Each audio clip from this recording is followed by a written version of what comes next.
Il y a toujours un petit laps de temps. Et après le direct, ça reste un petit moment en dehors visible ou c'est que pendant le direct? Bonsoir à tous, on se retrouve ce mardi. Je vous avais dit, Néo Naouel, que ça venait très violemment le direct. Bonsoir à tous, on se retrouve ce mardi 1er décembre pour les nouvelles rencontres du CRIF Marseille-Provence.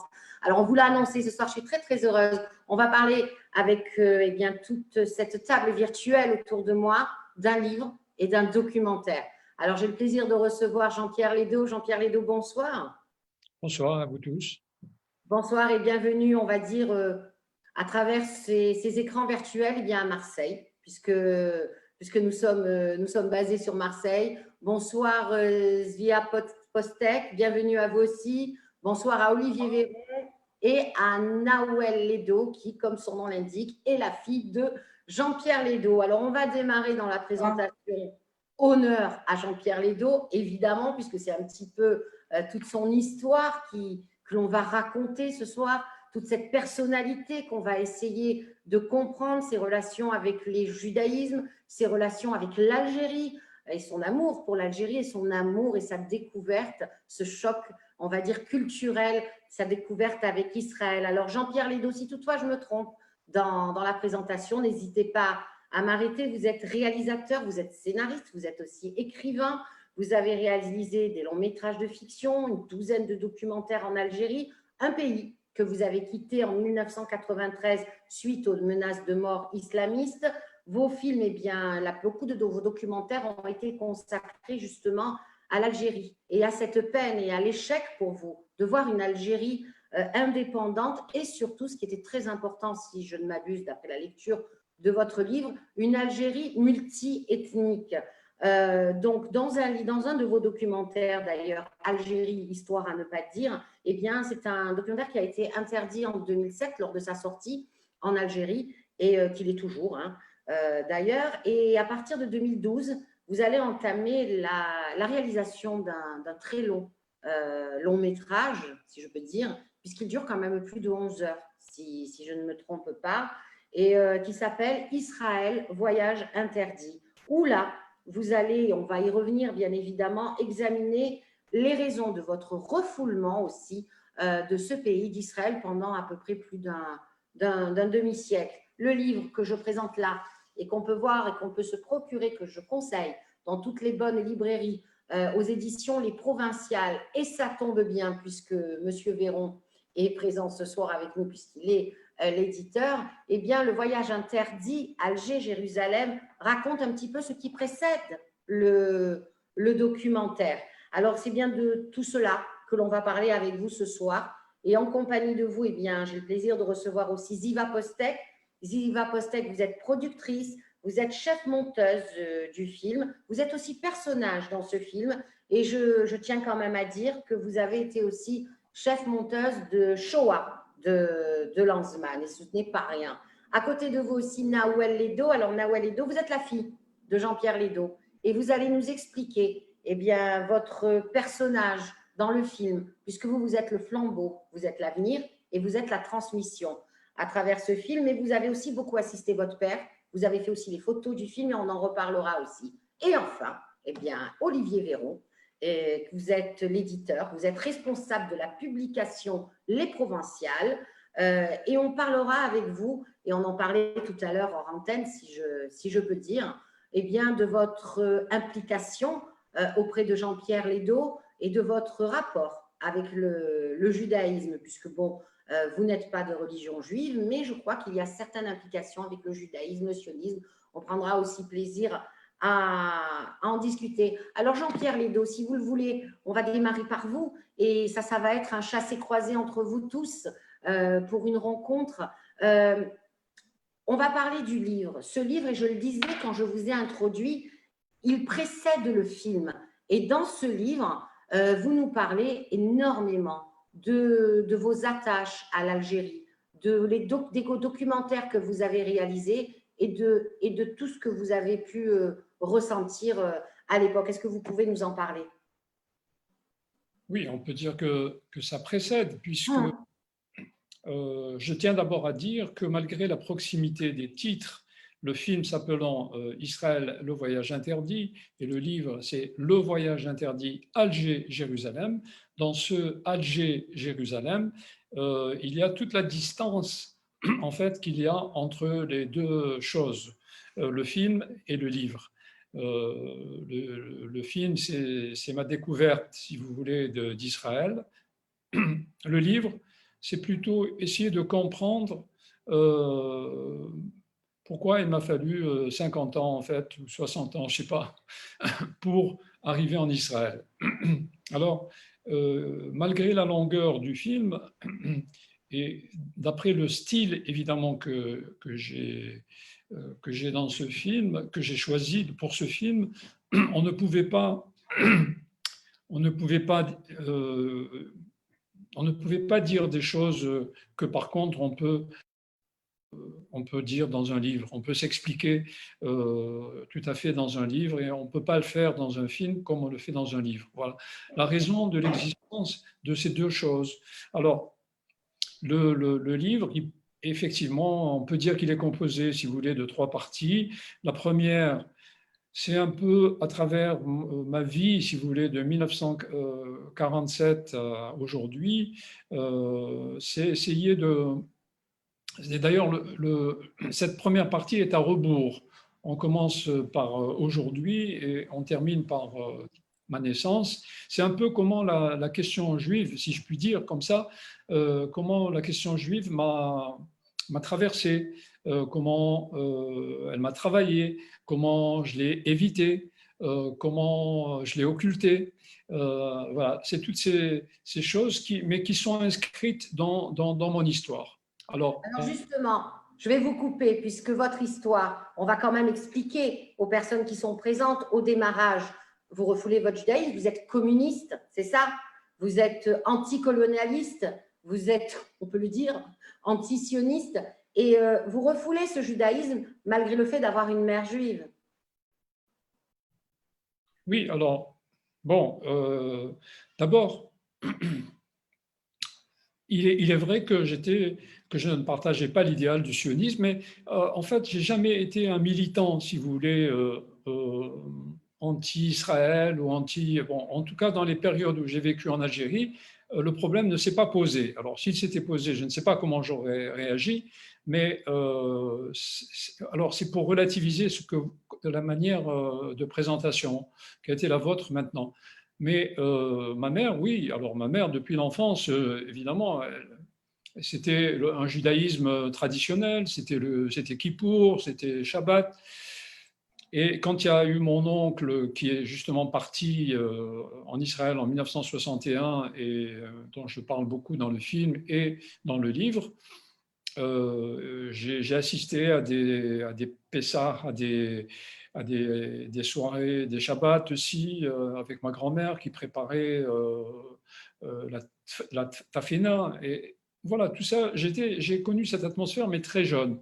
Et à partir d'un certain moment, quand on a quitté Oran et quand on est allé à Alger, en 57, à partir de cette époque, j'ai plus eu de relation du tout avec le judaïsme. Mon oncle m'avait amené déjà à la grande synagogue d'Oran. Et alors, bon, c'est des souvenirs qui paraissent anodins sur le moment, mais qui, par la suite, peuvent jouer un grand rôle. En tout cas, ma mère, si vous voulez, je pense, je croyais qu'elle ne m'avait pas transmis, mais si vous voulez, à travers un mot qu'elle m'avait transmis malgré elle, si je puis dire, c'est Tchahbeb. Tchahbeb. Je connais bien ce mot puisque mon père était d'origine algéroise aussi. Voilà, donc dans tout le Maghreb, c'est vrai que les Juifs disaient ça, mais moi je ne savais pas du tout que c'était un mot hébreu. Et quand je suis arrivé à Jérusalem pour la première fois, que j'ai rencontré une amie, et elle m'a dit, voilà, je lui ai demandé d'abord, je lui ai dit, voilà, ce mot, il me revient maintenant, je l'avais complètement oublié, que c'est un mot hébreu. Alors elle a rigolé évidemment, et elle m'a dit, c'était Tisha B'Av. Alors, Tisha B'Av, comme vous savez, ça commémore deux dates, la destruction du premier et la destruction du deuxième temple. Et alors, du coup, avec un seul mot, finalement, elle m'avait transmis toute une grande histoire. Alors, quand on lit votre livre, c'est pas que j'ai voulu dire que vous étiez détaché de votre judaïsme, pas du tout. Vous étiez anti-israélien, c'était pas ça mon propos. On va dire, moi, ce que j'ai ressenti, c'est qu'au démarrage, vous étiez quand même éloigné et vous avez quand même mis du temps pour aller en Israël. Parce que vous étiez plus attaché à l'Algérie, parce que vous aviez l'impression de trahir l'Algérie. Non, vous savez, Israël, ça n'existait pas pour moi. C'était complètement occulté. Voilà. Donc, je ne me considérais pas comme français, bien que j'ai la nationalité aussi française. La langue française a été ma langue maternelle, etc. Mais malgré ça, je ne me suis jamais senti français. Alors, qu'est-ce que j'avais? Qu'est-ce qui me restait? Il me restait l'Algérie.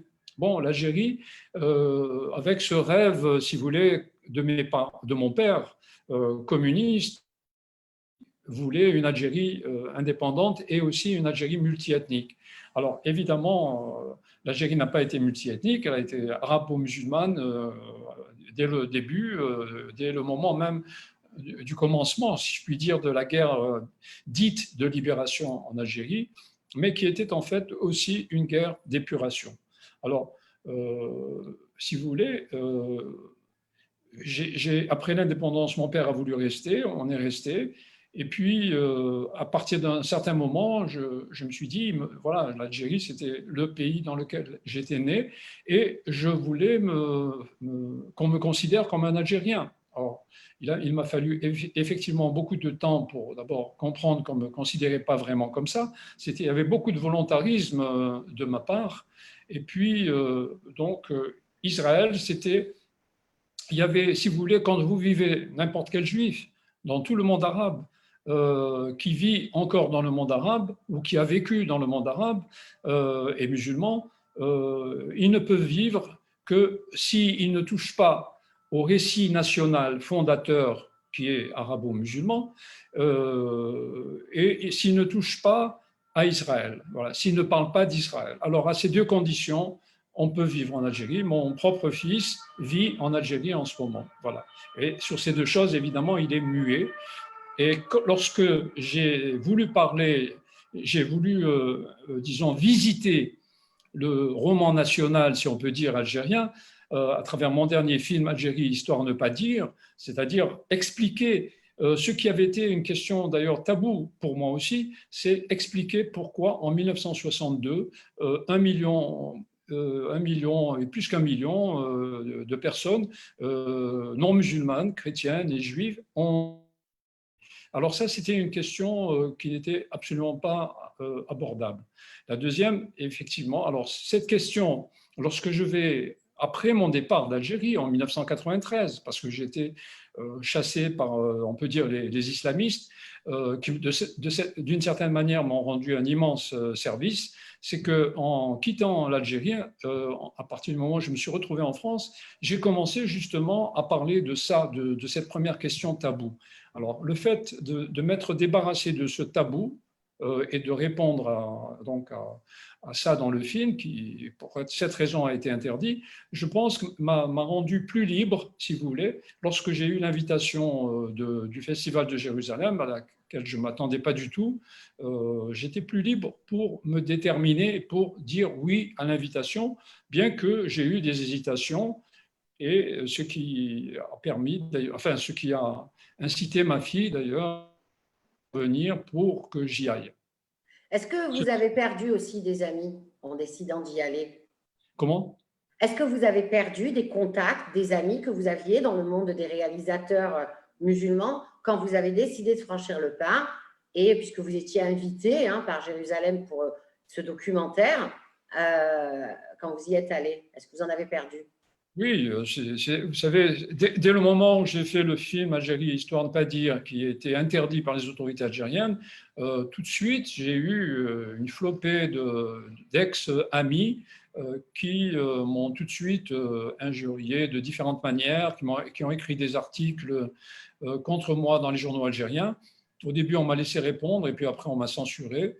Et il en a été pareillement, évidemment, par la suite, si vous voulez, en 2009, lorsqu'il y a eu la première guerre de Gaza, il y a eu un déchaînement dans tout le monde musulman d'un antisémitisme le plus grossier, et contre Israël, bien sûr. Et là, je me suis, et parmi lesquels il y avait des imams algériens qui disaient des choses horribles. Et donc, j'ai interpellé tous les Algériens intellectuels, tous les intellectuels algériens qui se trouvaient notamment en France, comme moi.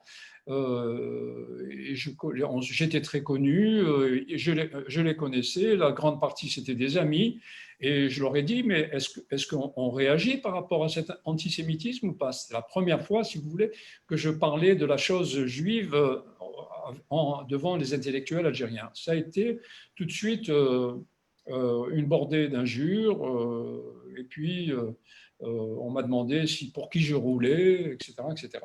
Donc à partir de là, si vous voulez, pour répondre à votre question, on peut dire carnet d'adresses, si vous voulez, algériens et français de gauche, disons, sont devenus obsolètes, quoi. Je pouvais les jeter.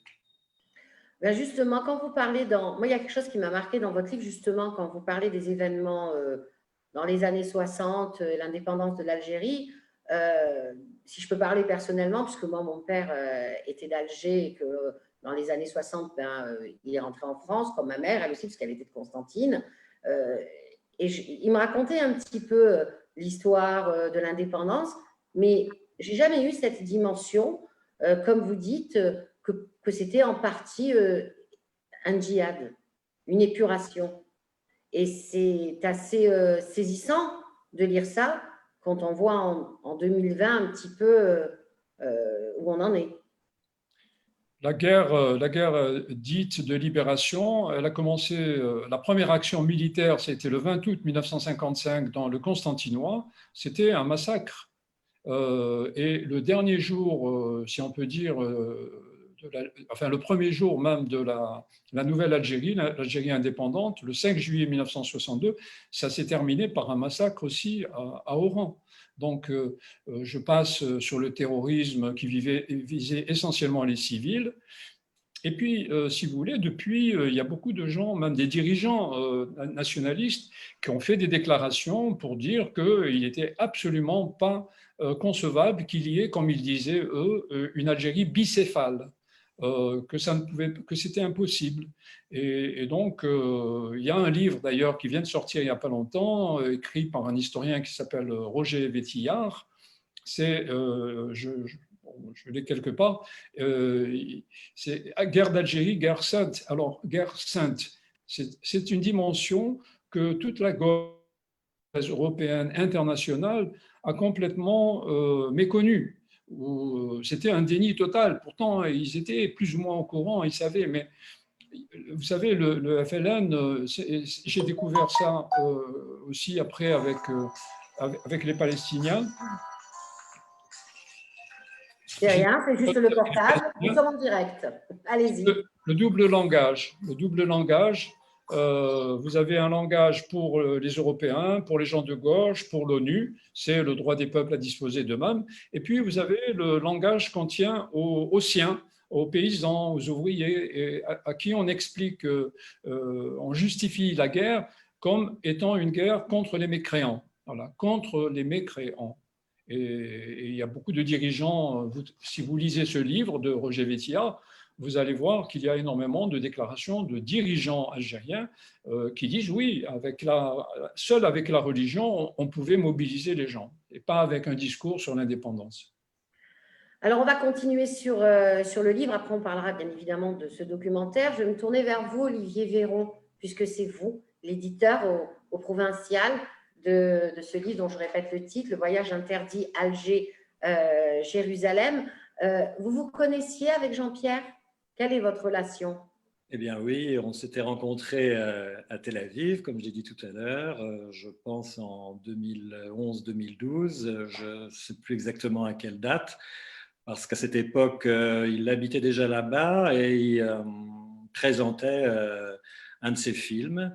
Il y avait aussi la visite de Boualem Sansal à Jérusalem à ce moment-là. Oui, on en parlera puisqu'il est dans le documentaire. À plusieurs reprises, parce que moi, j'étais resté toute cette année scolaire entre septembre 2011 et juin 2012 avec une partie de ma famille à Tel Aviv. Voilà, donc effectivement, c'est une connaissance de longue date. À ce moment-là, je ne savais même pas qu'il était en train, et peut-être le savait-il pas lui-même, qu'il était en train de fabriquer, de produire ce film qui a été filmé pendant si longtemps et ensuite monté avec Ziva Postek pendant de nombreuses années. Voilà.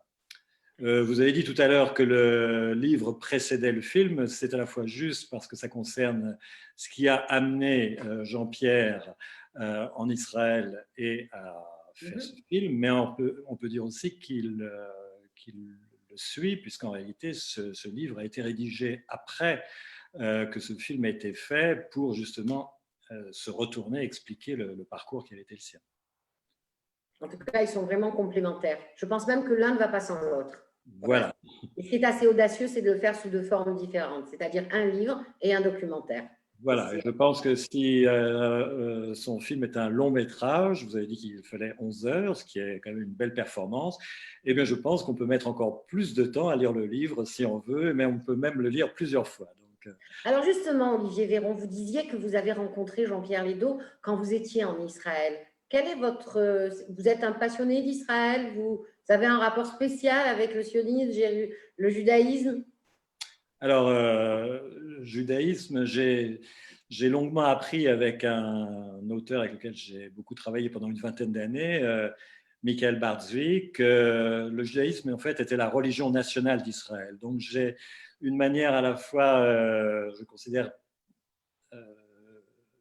Israël et le peuple juif comme une nation, et je pense que c'est cette relation-là que je recherchais et qui m'a amené assez naturellement en Israël et assez tardivement. Pas aussi, j'ai pas été aussi long que Jean-Pierre, mais quand même, il m'a fallu plusieurs années pour mettre les pieds en Israël, justement parce que je ne voulais pas y aller seulement comme touriste. Mais c'est à la fois, donc ça, je crois que cette définition de partir d'abord du peuple, de la nation est quelque chose de très important parce que justement, je suis catholique en fait. Et justement, les catholiques ont souvent une vision trop religieuse du judaïsme ou d'Israël. Ils se font une vision un peu scripturaire à partir de l'Ancien Testament, de ce qu'ils appellent l'Ancien Testament, ce qui est une bonne idée, mais c'est assez faible et je pense que ça rend assez peu compte de la vitalité de ce pays et de son importance à la fois pour le christianisme lui-même et puis pour l'Europe et la France en particulier. Merci infiniment. Ziva Postek, on va arriver maintenant doucement sur ce documentaire. Je le disais en présentation, vous êtes la productrice. D'abord, comment s'est faite votre rencontre avec Jean-Pierre Ledo et qu'est-ce qui vous a donné envie de produire ce documentaire parce que c'est vraiment un travail immense. Et j'ai rencontré Jean-Pierre à Tel Aviv.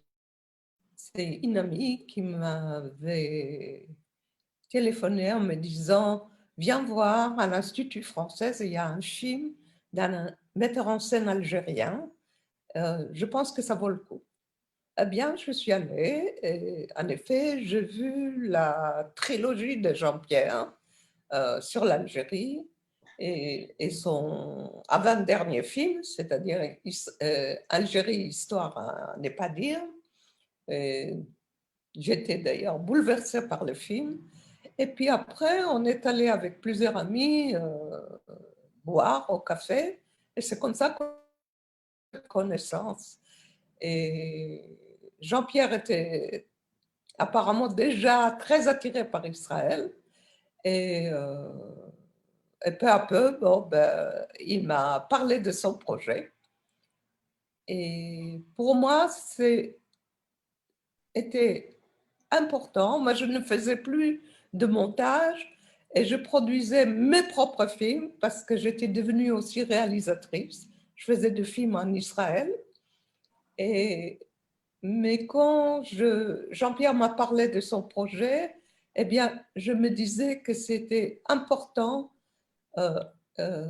autant quand j'ai vécu en France pendant 25 ans et je faisais du montage. Et mon dernier film, c'était Shoah de Claude Lanzmann, où j'ai passé 6 ans à les faire. Et, et puis après, je décidais de rentrer à la maison, c'est-à-dire rentrer en Israël. Je suis née à Tel Aviv. D'accord. Et donc, si Shoah, c'était un film sur la destruction des Juifs d'Europe, pour moi, le projet de Jean-Pierre était un film sur la renaissance de ce peuple et, et c'est une forme il a donné vie à ce que les nazis ont essayé d'éliminer. Et donc, je dis que si Shoah, c'était pour moi une mission, ce film est devenu pour moi une autre mission indispensable pour le faire. Que les autres les voient, parce que je crois qu'il y a beaucoup de gens, même parmi les Juifs, qui ne connaissent pas l'histoire d'Israël telle qu'elle est. Donc, je me suis associée complètement à son histoire. Et peut-être aussi parce que j'avais, moi aussi, comme je disais, je suis née à Tel Aviv, des parents qui venaient d'Europe de l'Est, d'Hongrie, et qui ont perdu toute leur famille à Auschwitz. Donc, en tant qu'enfant, j'étais très marquée par ça. Et quelque part, inconsciemment, je me disais, si c'est ça qui arrive aux Juifs, je n'aimerais pas être juif. Et je pense que je suis partie en France pour faire du cinéma, mais quelque part, je pense que je voulais aussi me baigner dans quelque chose d'autre que les Juifs et Israël. Et puis, donc, c'était aussi un processus pour moi pour rentrer à la maison, c'est-à-dire qu'a duré 25 ans. Et quelque part, dont je peux dire que même si ce n'est pas du tout la même histoire, il y a quelque chose de similaire. Parce que j'étais gauchiste, j'étais maoïste, et puis mais quand on commençait à me pointer des doigts, à chaque fois qu'il arrivait quelque chose à Israël, comme si j'étais responsable, je commençais à me poser des questions. Et finalement, je me suis dit, peut-être qu'il est temps de revenir vers tes propres racines. Et donc, je suis allée étudier Lévinas, j'ai étudié le Talmud, et puis après, j'ai fait Pourquoi Israël avec Lanzmann, et je savais que j'allais faire un jour Shoah. Et voilà, c'était tout un processus dont Israël, le voyage interdit, au fond, c'est pour moi, ça clôt un itinéraire pour moi aussi. Hein. Voilà. On voit vraiment quand on discute, et on va parler tout à l'heure aussi avec Nawel, que finalement, vous êtes tous liés les uns aux autres. Vous êtes tous liés les uns aux autres dans les histoires, dans votre travail, soit parce qu'il aurait pu prendre n'importe quelle productrice, mais non, c'est vous et son histoire vous parle aussi. Il aurait pu sortir son livre chez un autre éditeur, puis finalement cet éditeur a tout son sens. Donc les choses, on va dire que c'est pas le fruit du hasard, quoi. Non, c'est jamais un hasard. Non. Si je peux, Olivier, je vous en prie. à expliquer qu'elle avait une espèce à la fois de fuite de son propre pays et aussi une quête de racines. Ce n'est pas exactement des racines, je pense. Rémi Brague, qui est un philosophe français, a écrit un assez beau livre il y a quelques années qu'il a appelé La Voie romaine, dans lequel il expliquait justement que l'Europe, c'était l'héritage culturel en Europe n'était pas une espèce d'identité, c'est toujours quelque chose qu'on doit construire un peu soi-même. Et on n'est pas vraiment à la recherche de racines, même si ça a quelque chose à voir avec le passé. Je pense qu'on est quand même en quête d'une espèce d'origine. Et bizarrement, c'est un itinéraire. Il faut se diriger vers son origine, il faut aller la chercher, la trouver. Et on rentre dans cet héritage européen, ou en l'occurrence israélien, par une démarche personnelle. Et donc, on n'est pas tel qu'on est. On le devient, si on peut paraphraser un peu Simone de Beauvoir, mais d'une manière vraiment active. Et je pense que c'est ce qui nous relie, si on peut dire, ou ce qui nous a fait nous rencontrer, puisque aussi bien Nawel d'un côté que Ziva ont eu une même démarche. On est à la recherche de quelque chose qui est en soi, mais qui nous dépasse un peu, et qu'on ne trouve pas simplement en se retournant en arrière, mais plutôt en sachant que cette origine est à notre horizon, en fait. On se dirige vers Israël. C'est là qu'Israël a un rôle particulier pour tout le monde, en tout cas pour une bonne partie de la civilisation d'aujourd'hui.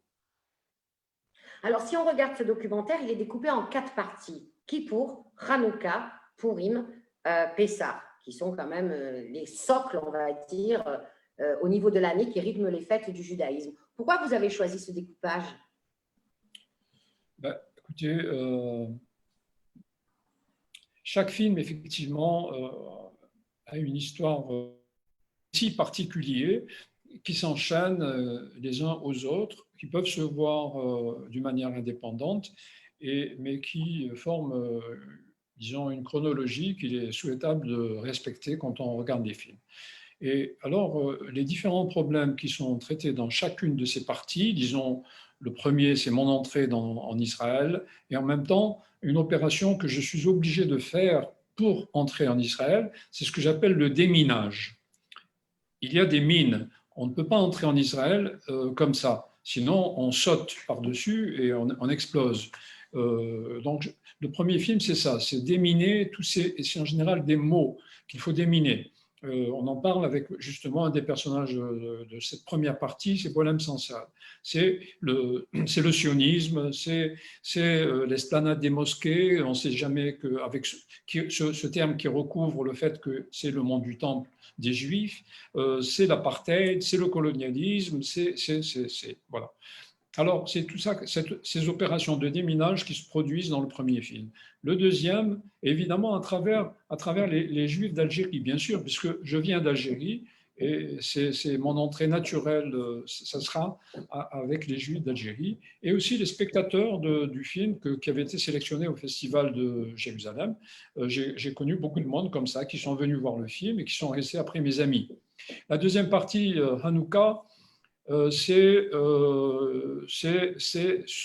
pour parler des Juifs du monde arabe. Alors, vous savez que hier, c'était la journée internationale des réfugiés juifs du monde arabe et musulman. Nous avons fêté ça avec l'association Dimi Watch en faisant un hommage à Albert Memmi. Et puis, personnellement, je ne connaissais rien de cette histoire. Je connaissais l'histoire des Juifs d'Algérie, qui étaient partis en 1962, mais les Juifs du monde arabe, alors ça, j'ignorais totalement. Alors, le deuxième film, il est centré, la centralité, c'est sur ça. Le troisième film, c'est Israël aujourd'hui, sa précarité, la nécessité de se battre tous les jours pour son existence. C'est ce qui, il n'y a pas de pays dans le monde qui se bat tous les jours pour son existence. En général, l'existence des pays est respectée. Il peut y avoir des conflits, des choses comme ça, mais on ne conteste pas l'existence. Pour Israël, c'est tous les jours. À la quatrième partie, c'est Pessah, c'est l'interrogation sur l'identité personnelle, l'identité d'un peuple. Qu'est-ce que c'est les Juifs? Est-ce que les Juifs, c'est une religion seulement? Est-ce que c'est un peuple d'abord? Etc. Voilà. Ces questions qui... Alors, pourquoi ces 4 noms-là, précisément? Parce que dans ma découverte d'Israël, si vous voulez, j'ai compris que ces dates que je croyais, que beaucoup de gens croient qu'elles sont des jours de fêtes religieuses, sont en fait des fêtes nationales. Voilà. Ça, c'est très important parce que je crois que une des causes principales de la méprise internationale, planétaire, vis-à-vis d'Israël, c'est que l'on considère effectivement que les Juifs, c'est une religion et qu'ils n'ont pas droit en particulier. Pourquoi eux, ils auraient droit un pays, pourquoi serait-il considéré comme un peuple? Il y a bien les chrétiens qui sont répartis dans le monde entier, pareil, etc. Bon, voilà. Alors, je crois, Hanouka, c'est la victoire sur les Grecs, c'est les Juifs qui vont rétablir une deuxième souveraineté juive. Purim, le troisième film, c'est en fait l'échec d'un projet d'anéantissement d'un peuple. Hein, c'est un texte génial, prémonitoire, le rouleau d'Esther, qui justement dit qu'on n'aime pas les Juifs parce qu'ils sont C'est différents. féminin aussi. Comment? Oui. Féminin aussi. Oui. Une femme quand même qui sauve. Et la dernière partie, voilà, Pessah, bon, c'est la libération, c'est l'acte fondateur, on peut dire, du peuple hébreu. Je crois que on peut dire que c'est plutôt là, encore plus que, si vous voulez, le départ d'Abraham qui va quitter son père, qui va suivre un destin qu'on lui donne. Tu veux dire que c'est de faits nationaux et pas de faits religieux. Voilà, c'est ça. Donc, voilà pourquoi j'ai choisi ces noms-là. Et Kippour, c'est pareil. Les gens croient que c'est uniquement une fête où il y a le pardon pour les fautes commises, etc. Alors que ça correspond totalement au deuxième don de la Torah. Lorsque les tables ont été rompues par Moïse, qui s'est mis en colère après le veau d'or, la deuxième fois où il va remettre les tables, ça correspond à la date de Kippour. Donc, vous voyez, c'est la constitution à nouveau d'un peuple à travers la Torah. La loi. La loi. Parce que la Torah, c'est l'enseignement, c'est la loi. Naouel, on en arrive à vous, puisque vous êtes la fille de Jean-Pierre Lédo. Alors dites-moi, vous avez dit oui tout de suite pour tourner dans ce documentaire ou vous êtes posé des questions? Parce qu'on vous voit souvent que vous représentez pour votre père, il le dit lui-même, c'est très important pour lui que vous soyez présente. Parce qu'il dit que c'est donné pour transmettre. La transmission, c'est vous finalement. Racontez-nous un petit peu votre expérience. Oui. Vous m'entendez? Oui, parfaitement. Et vous? Vous m'entendez? Oui, on t'entend. C'est une connexion qui est un peu instable. Allez-y, je vais me mettre en partage de connexion. Ça y est, je vous entends. D'accord, parfait. Alors oui. Allez-y. Oui, en fait, ce projet, on va dire que le film, cette participation au film, quelque part, elle a été toute naturelle.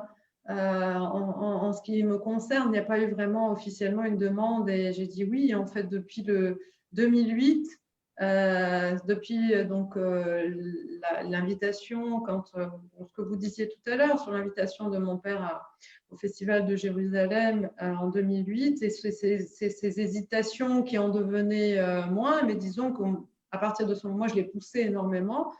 Parce qu'il y avait une envie irrésistible pour moi, depuis même avant 2008, mais disons que quand on a eu cette opportunité-là, d'aller enfin découvrir ce pays tant tabou, où je savais qu'on avait de la famille, des cousines, et dont on était privé. Ça y avait cette recherche, cette quête. J'ai eu ma grand-mère juive qu'on n'avait pas au quotidien à la maison pendant notre enfance en Algérie. En revanche, on allait souvent les voir ici, ils habitaient en France, à Valoris. Et donc, il y a eu de la transmission à travers des chants, à travers de la nourriture qu'elle nous préparait. Il y avait énormément de choses qu'on nous transmet sans forcément, donc du judaïsme, sans forcément le vivre. En fait, comme tout enfant juif qui serait dans une famille juive, sauf que moi, c'était ma grand-mère, je la voyais peu. Donc, mais il y a une certaine forme de transmission qui se passe naturellement, voilà, par la proximité charnelle aux personnes qui sont autour de nous. Voilà, donc, mais étant bien sûr amputée de cela par ailleurs, dans la vie de tous les jours, étant dans une société où tout cela était tabou, il ne fallait pas trop en parler, c'était vu péjorativement. Mon père, le premier, nous avait mis ce tabou. Donc, c'était, en fait, pendant toute l'enfance, c'était quelque chose qui grandissait, une envie. Justement, un enfant, on ne lui dit pas quelque chose, il en devient encore plus curieux. Donc, en 2008, on est en France à ce moment-là. En 2008, il y a cette proposition d'aller en Israël. Je pousse mon père, on y va. Et à partir de là, pour tous les deux, ça a été… Voilà, moi, je me rappelle de ce moment où on sort de l'aéroport, poum, et c'est déjà, il y a une chaleur, il y a juste ça, le souffle d'un vent chaud. C'était le 14 juillet, enfin autour de la mi-juillet, donc il faisait très chaud. Et quelque chose, voilà, il y a ce… Et je pense qu'à partir de là, nos vies ont changé différemment, mais rapidement. Mon père, il a mis un peu de temps, enfin, il a mis du temps avant de mûrir ce projet de film, mais quand bien même, il y avait un projet de film qui était là depuis 2010, qui mûrissait, et c'était comme une évidence qu'on allait vers que j'allais être quelque part là, et après, c'était juste une évidence. Voilà. La réalité, c'était celle-là, en fait. D'accord. Et est-ce que vous faisiez quoi quand vous étiez en France? Ah oui, alors à cette période-là, j'ai toujours voulu faire pilote de ligne, donc j'ai fait les classes préparatoires à la terminale C, les classes préparatoires, et j'ai malheureusement, bon voilà, les concours de l'ENAC étaient un peu compliqués à l'époque. La France avait trop de pilotes, donc j'ai fait une autre école en fait d'ingénieur à Marseille où il y avait la spécialité génie marin, et j'ai travaillé. C'est pour ça que j'habite à Nice depuis 2001. Et 2000 même, j'ai travaillé à Monaco dans une société qui fait des bateaux, des bouées pour l'industrie offshore. Et à la fin, j'étais manager des achats, et donc un poste bien posé, bien placé. Et donc, j'ai évidemment, j'ai dû poser ma démission, parce qu'à Monaco, c'est comme ça que ça se passe, pour aller vers ce projet. Pour participer à ce projet, vous avez dû mettre un terme à votre carrière professionnelle. Bon, bien sûr, mes chefs m'ont dit qu'ils me reprenaient parce qu'à Monaco, il y avait… Oui, absolument. Oui, ça c'est la réalité. À Monaco, il n'y a pas de possibilité d'avoir des congés sans solde, des choses où on ne prend pas beaucoup de risques. Il a fallu prendre le risque, et oui, poser ma démission. Je me rappelle, le novembre 2011. Le 30 novembre 2011 était mon dernier jour après, parce que j'ai bossé longtemps dans cette entreprise, et pour aller vers cette aventure. Vous avez hésité ou pas? Ou c'était une évidence pour vous? C'est ce que je vous dis, c'était une évidence. Il n'y a pas de hasard, n'est-ce pas? Oui, on le disait tout Ça à l'heure. ça coulait, voilà. C'était juste une évidence pour moi que de faire ce film, que de participer à ce film, parce que c'était une évidence que la vie,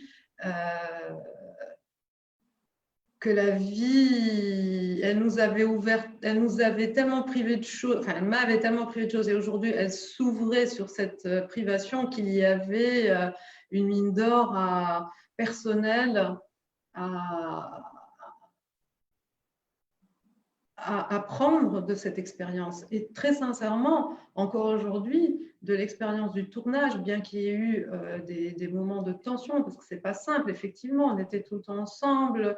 Un tournage d'un documentaire, il y a plein de choses qu'on ne sait pas, qu'on découvre, il y a plein d'inattendus, il y a des choses, il y a une voiture, enfin effectivement, on était proches, petite équipe, on était souvent seul avec mon père, avec Ziva aussi, dans la voiture et tout ça. Donc, c'est vrai que c'était parfois difficile, tout le contexte aussi autour, mais ça reste des rencontres extraordinaires, des découvertes. Je veux dire, chaque jour était de tournage, était de la passion. Donc, la passion de la découverte, la passion de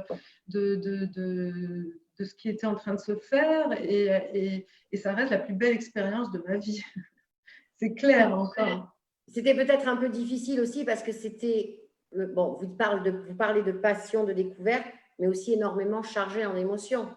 Évidemment, évidemment, parce qu'il y avait quand l'aspect personnel et l'aspect donc notre qu'est-ce que ce film, qu'est-ce que ces personnes, qu'est-ce que j'apprenais de ces rencontres résonnaient en moi-même et tout ce qu'on apprend. Et en même temps, il y avait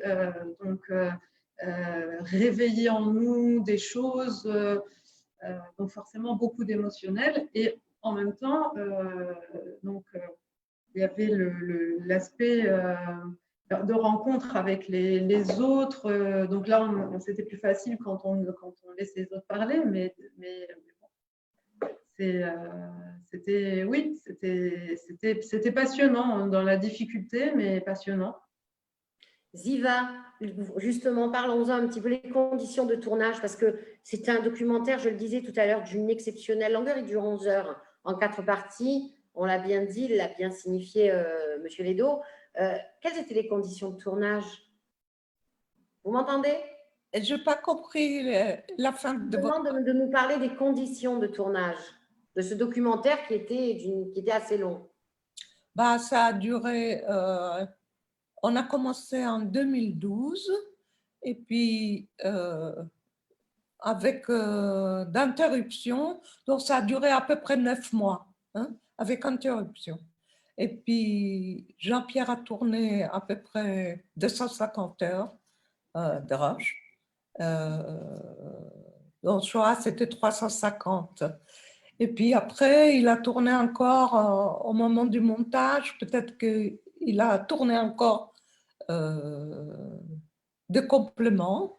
Et dont il fallait bien faire face à tout ça. Et moi, je venais du cinéma où on travaillait sur la pellicule. Et comme je me suis mis à réaliser des films, je ne voulais pas apprendre de travailler sur l'ordinateur pour pouvoir travailler avec quelqu'un. Donc, quand Jean-Pierre m'a demandé de faire le montage, j'avais besoin d'un assistant pour manipuler. Et il fallait absolument qu'il parle français. Et donc, on a eu... c'est Jean-Pierre qui a fait ce qu'on appelle... il a répertorié tout le matériel. Et puis, il a écrit, d'après le rush, les plans tournés, il a écrit 4 scénarios. C'est-à-dire que finalement, il m'a facilité énormément le travail dans le sens qu'il m'a donné l'ordre du film. Je vais signaler que dans Shoah, Latzman n'avait pas écrit rien du tout. Il y avait 5 pages, c'est tout. Et il fallait absolument, j'ai écrit avec lui aussi de scénarios d'après le matériel, mais tout est tombé dans... sauf, par exemple, dans Shoah, il y a 1 minute qui est restée. Et après, finalement, on a tout fait sur la table de montage. Là, dont Jean-Pierre avait écrit des scénarios d'après le texte du film. Mais il n'est resté encore à monter chaque séquence. Et quand on écrit un scénario d'après un texte, c'est pas forcément, il y a aussi l'image, donc c'est pas forcément exact. C'est-à-dire, donc j'avais pour chaque séquence, mais que c'est la tête, comment construire la séquence. Et quelquefois, c'était très dur, parce que Jean-Pierre a eu l'idée au départ de faire un montage très rapide, mais ça me paraissait la folie, parce que je sentais tout de suite que le film allait être très long.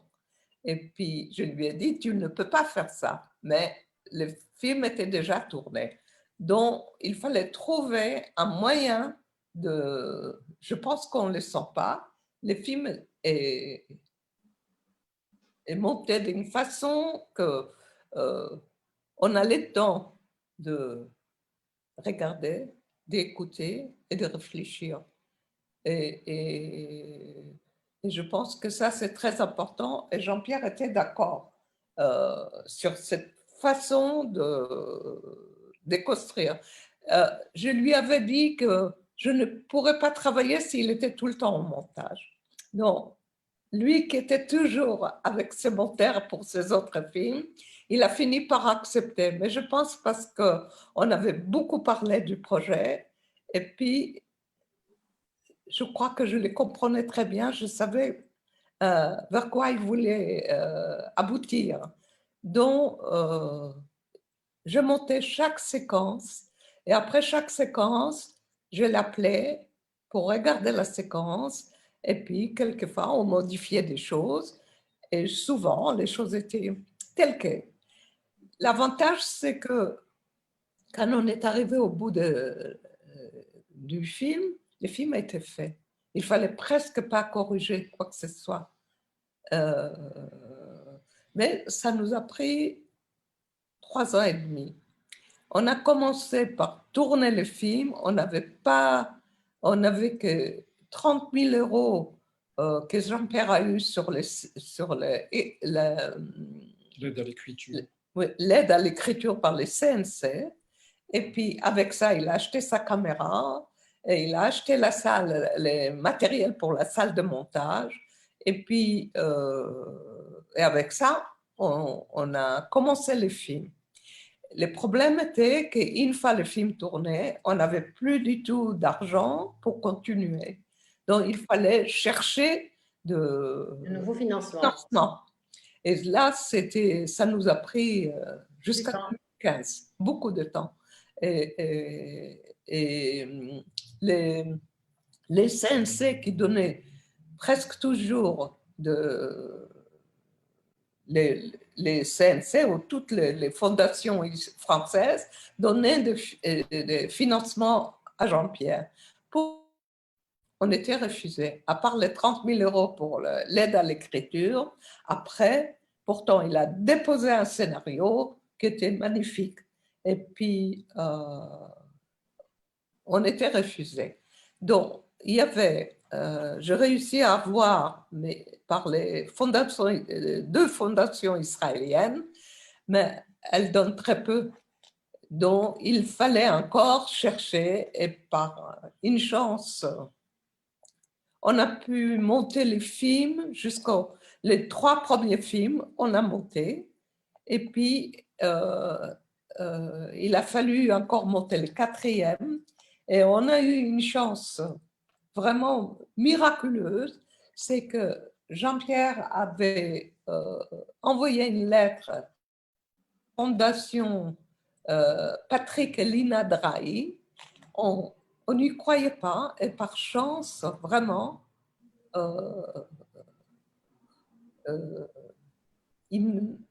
la fondation a obtenu 200 000 euros qui nous a permis de monter le 4e film et faire pratiquement tous les travaux de post-production après.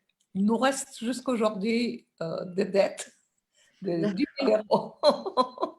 Jean-Pierre Ledoux, je me retourne vers vous. Finalement, et vous en parlez beaucoup dans votre livre, de ce rêve, de cette déception, de voir une Algérie multiethnique. C'est ce que vous avez trouvé en Israël? Oui, enfin, c'est la première chose, le premier choc, si vous voulez, positif de ma rencontre avec Israël en 2008, c'est de voir justement que dans la rue, il y avait que les Juifs, il y en avait de toutes sortes qui venaient de partout du monde entier, sans parler du fait qu'il y avait aussi donc se croiser juifs, arabes, arabes chrétiens. Bon, c'est difficile de les distinguer parce qu'ils ressemblent aux juifs, mais les arabes, lorsqu'ils sont, enfin, surtout les femmes, les arabes musulmans, surtout les femmes, évidemment, on pouvait les distinguer. Et donc, que ce soit dans la rue, que ce soit à la plage, à Tel Aviv, de voir cette mixité quand même, alors que je venais avec quand même des préjugés de violence, de rapports extrêmement, disons, conflictuels. Donc ça m'a vraiment surpris et effectivement, je me suis, en dehors du fait que vous avez en Israël tout un mouvement, par exemple, musical, où on essaie, les jeunes musiciens séfarades essayent de capter tout l'héritage passé et qui évidemment nous recolle, si vous voulez, à la culture du Maghreb et d'une manière générale du monde arabe et musulman. Donc, toutes ces choses m'ont évidemment extrêmement étonné. Et je me suis dit, bon, voilà, ce que tu cherchais finalement, que tu n'as pas trouvé, c'est là devant tes yeux. Alors, évidemment, c'est une chose qui m'a évidemment encouragé, enfin, qui m'a encouragé évidemment, à vivre en Israël, à dire que Israël, c'était l'endroit que j'avais finalement, le pays finalement que j'avais, mon pays, celui que j'avais enfin trouvé. Qu'est-ce que vous gardez, qu'est-ce que vous avez transporté plutôt avec vous en Israël et que vous avez gardé de vos jeunes années? Et parce que vous aviez quand même un amour pour le Maghreb, pour l'Algérie. Qu'est-ce que vous avez gardé de cette époque-là?